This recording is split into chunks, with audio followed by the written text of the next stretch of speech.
Untuk pertanian pada triwulan kedua 2020 ini mengalami pertumbuhan sebesar 2,19%.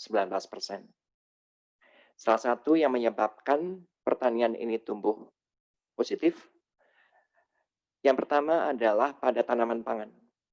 Pada tanaman pangan tumbuh tinggi 9,23% karena ada pergeseran panen raya yang pada tahun lalu jatuhnya adalah di bulan Maret, pada tahun ini panen rayanya jatuh di bulan April puncaknya, dan selama bulan Mei juga masih terjadi panen raya. Sehingga tanaman pangan pada triwulan kedua ini tumbuh bagus 9,23%.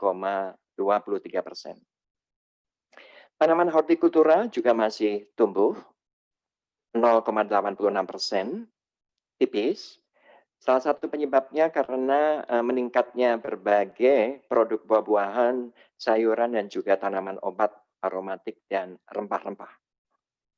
Tanaman perkebunan juga masih tumbuh 0,17% yang ditandai dengan kenaikan produksi kelapa sawit, kopi, dan tebu. Karena meskipun harganya turun, permintaan luar negeri terhadap komoditas olahan kelapa sawit masih cukup tinggi. Peternakan pada triwulan kedua ini mengalami kontraksi 1,83.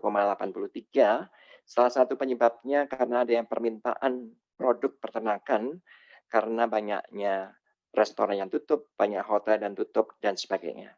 Sementara untuk perikanan mengalami kontraksi 0,63%.